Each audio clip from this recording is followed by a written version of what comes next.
अस्सलाम वालेकुम जी, मैं हूं लतीफ़ रहमानी और आज की वीडियो में हम देखेंगे स्ट्रक्चरलिज्म का पार्ट 4। पहले 3 पार्ट हम देख चुके हैं। अगर आपने वो नहीं देखे तो और स्ट्रक्चरलिज्म को समझना चाहते हो तो तीनों पार्ट्स जाके आप देख लें। वो पार्ट्स देखने के लिए आपको प्लेलिस्ट वाले ऑप्शन में सेक्शन में जाना पड़ेगा। वहाँ पर स्ट्रक्चरलिज्म का एक फोल्डर बना है, उसको खोल के आप देख सकते हैं। मैं आई बटन में भी इसका लिंक दे दूंगा। तो फोर्थ पार्ट में हम देखेंगे जी elements of mind. Third part में हमने इंट्रोस्पेक्शन देखा था। इंट्रोस्पेक्शन क्या था? Process to observing on self, अपने आप को समझना, अपने आप को ऑब्जर्व करना, अपने मेंटल प्रोसेसेस को या अपने माइंड के एलिमेंट्स को ऑब्जर्व करना इंट्रोस्पेक्शन था। आज हम देखेंगे जी एलिमेंट्स ऑफ माइंड। माइंड के एलिमेंट्स कौन कौन से होते हैं उनको देखेंगे हम। तो स्टार्ट करते हैं जी। टिचनर 1908 के अंदर टिचनर ने concluded that there were 3 kinds of mental components that could be considered to constitute conscious experience.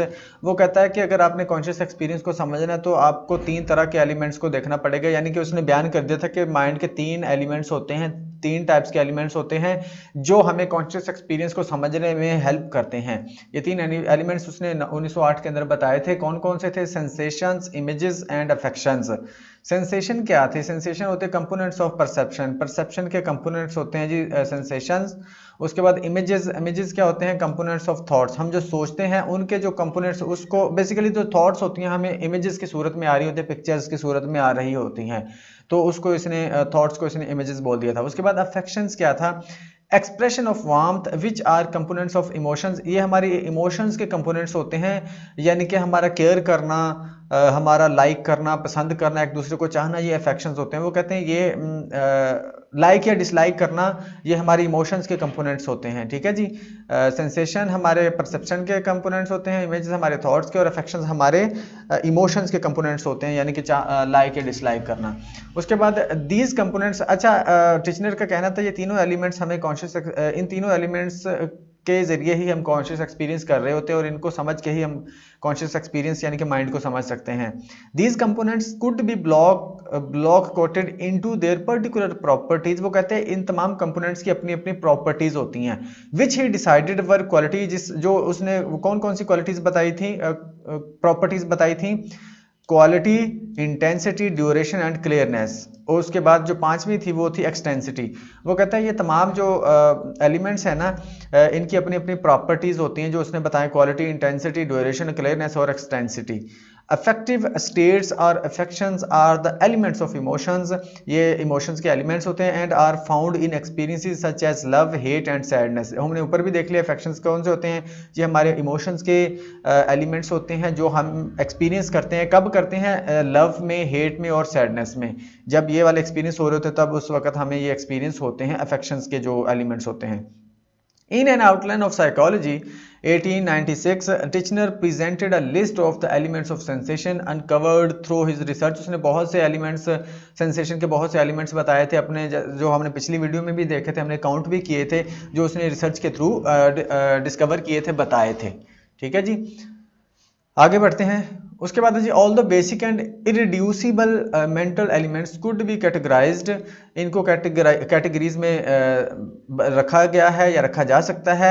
Just as chemical components elements are grouped into classes. वो कहता है उसी तरह से इनको कैटेगरीज में रखा जा सकता है या बयान किया जा सकता है जैसे कि केमिकल एलिमेंट्स को रखा जाता है क्लासेस में। केमिस्ट्री अगर आपने पढ़ी है तो आपको पता होगा कि एलिमेंट्स की क्लासेस बनी होती हैं, उनकी टाइप्स बनी होती हैं, उनकी किस्में बनी होती हैं। इसी तरह वो कहता है हम इसको भी कैटेगरीज में रख सकते हैं। Despite their simplicity, mental elements have attributes that allow us to distinguish among them. वो कहता है कि इनकी भी अपनी अपने एट्रीब्यूट्स होते हैं, अपनी अपनी कैरेक्टरिस्टिक्स होती है जो इनको दूसरों से अलग करती है, यानी कि एक एलिमेंट को दूसरे एलिमेंट से अलग करते हैं, डिफरेंट बनाते हैं या मुमताज करते हैं। ठीक है जी।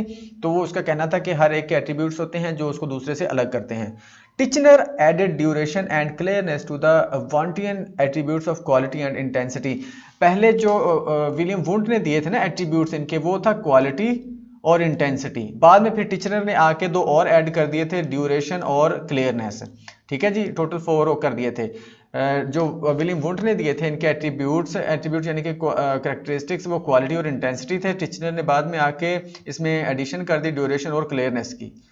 He considered these four to be fundamental to all sensations in that they are present to some degree in all experience. वो कहता है कि ये वाले जो तमाम चार होते हैं ना, ये तकरीबन तमाम सेंसेशंस में पाए जाते हैं, जो हम एक्सपीरियंस कर रहे होते हैं ना, उन तमाम में तकरीबन ये पाए जाते हैं। वो कौन कौन से चार हैं? क्वालिटी क्या होती है, यानी कि कोल्ड और रेड, ये एक distinguish each element from the other. ये जो कोल्ड और रेड ये हर एक को दूसरे से अलग करती है, यानी कि क्वालिटी जो जैसी क्वालिटी होगी हर एक की अपनी यूनिक क्वालिटी होगी जो उसको दूसरे से अलग करेगी। उसके बाद इंटेंसिटी का मतलब होता है कि उसकी शिद्दत कितनी है, how strong, loud, bright etcetera. The sensation is, कि सेंसेशन कितनी लाउड है, ब्राइट है, स्ट्रॉन्ग है, ये इंटेंसिटी है। उसके बाद ड्यूरेशन, कि कितने टाइम के लिए है, हाउ लॉन्ग इट लास्ट, कितने टाइम के लिए। Clearness, role of attention in consciousness, clear if attention is directed toward it. Clearness का मतलब होता है कि हम कितने अच्छे से उसको समझ रहे हैं। वो कहते हैं कि यहाँ पर अटेंशन का रोल होता है। क्या होगा? क्लियर हो, उतना ही क्लियर होगा जितनी अटेंशन उसकी तरफ होगी, जितना हम उसकी तरफ अटेंशन देंगे उतनी ही क्लियर होगी वो वाली सेंसेशन। तो ये सेंसेशंस के या एलिमेंट सेंसेशंस के 4 एलिमेंट्स हैं, क्वालिटी, इंटेंसिटी, ड्यूरेशन और क्लियरनेस। क्वालिटी का मतलब होता है कि कोल्ड और रेड कैसी है वो, इंटेंसिटी शिद्दत, ड्यूरेशन टाइम, उसके बाद क्लियरनेस कितनी वाज़ेह है, कितनी क्लियर है, और क्लियरनेस का ताल्लुक अटेंशन के साथ होगा, वो कह रहा है।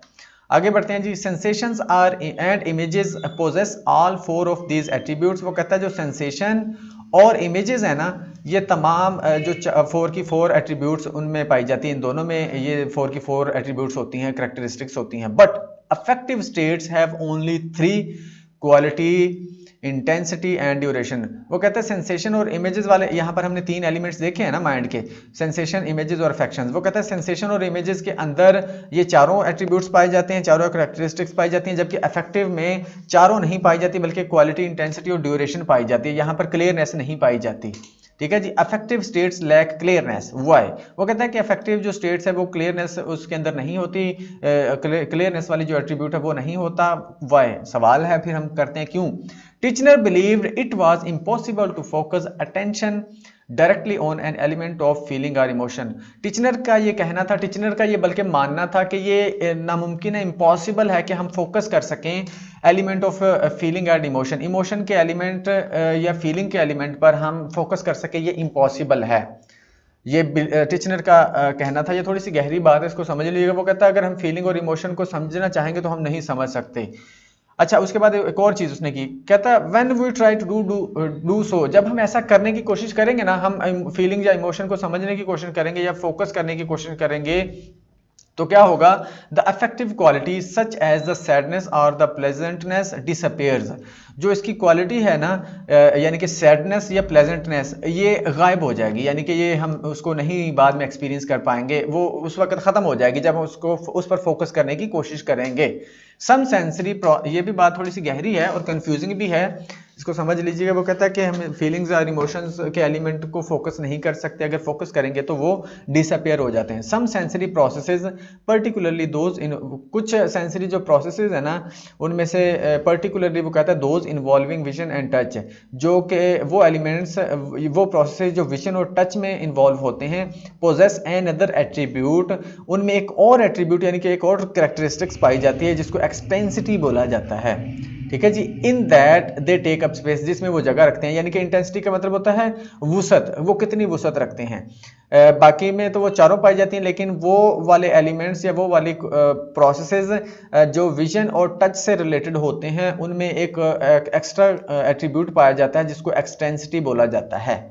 ठीक है जी। ये था जी हमारे पास elements of mind part 4 structuralism का। इसको एक दफ़ा जल्दी से रिवाइज कर लेते हैं।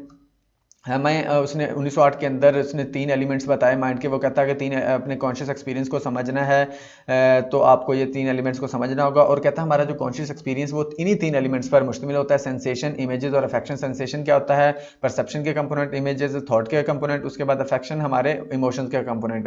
इनकी वो कहता है अपनी अपनी क्वालिटीज़ या प्रॉपर्टीज़ होती हैं, जिसको क्वालिटी यानी कि प्रॉपर्टीज़ या एट्रीब्यूट्स होते हैं, क्वालिटी, इंटेंसिटी, ड्यूरेशन, क्लियरनेस और एक्सटेंसिटी। अफेक्टिव स्टेट्स वो कहता है कि इमोशंस के होते हैं। इसके अंदर इसने बताया था कि आउटलाइन ऑफ साइकोलॉजी के अंदर इसने बताए थे बहुत से अफेक्शन के। उसके बाद इसने बताया था कि जी 4 क्लासेस में डिवाइड होते हैं ये वाले इसकी जो प्रॉपर्टीज़ या एट्रीब्यूट्स होते हैं, क्वालिटी, इंटेंसिटी, ड्यूरेशन और क्लियरनेस। उसके बाद इसने बोला कि सेंसेशन और इमेजेस तमाम 4 के 4 एट्रीब्यूट्स रखते हैं, जबकि जो अफेक्टिव स्टेट है वो उसमें क्लियरनेस नहीं होती, क्योंकि वो कहता है, उसका मानना था कि हम फीलिंग और इमोशन पर फोकस नहीं कर सकते, अगर फोकस करेंगे तो ये डिसअपेयर हो जाते हैं। उसके बाद इसने ये बोला था कि कुछ प्रोसेसेज यानी जिनका ताल्लुक विजन और टच के साथ होता है वो एक 5वीं क्वालिटी भी रखते हैं, एट्रीब्यूट भी रखते हैं, जिसको एक्सटेंसिटी बोला गया है। तो ये था जी आज की वीडियो। अगर आपको वीडियो अच्छी लगी है तो सब्सक्राइब ज़रूर कीजिएगा और बेल आइकन को भी प्रेस ज़रूर कीजिएगा। इसके साथ साथ लाइक और कमेंट भी ज़रूर कीजिएगा। कोई क्वेश्चन हो तो वो भी कीजिएगा। अगर वीडियो अच्छी लगी है फिर भी कमेंट कीजिएगा, अगर वीडियो अच्छी नहीं लगी है फिर भी कमेंट कीजिएगा। Thank you so much. और एक बात मैं भूल गया, चैनल को तो सब्सक्राइब जरूर कर लीजिएगा, क्योंकि इसके आगे 1-2 पार्ट्स रहते हैं वो भी आएंगे। इसके साथ साथ हम फिर फंक्शनलिज्म को देखेंगे, उसके बाद बाकी जो स्कूल ऑफ थॉट्स हैं उनको भी तरतीब से देखते जाएंगे। तो बहुत सी वीडियोस आने वाली हैं, इसलिए चैनल को जरूर सब्सक्राइब कर लीजिएगा। Thank you so much.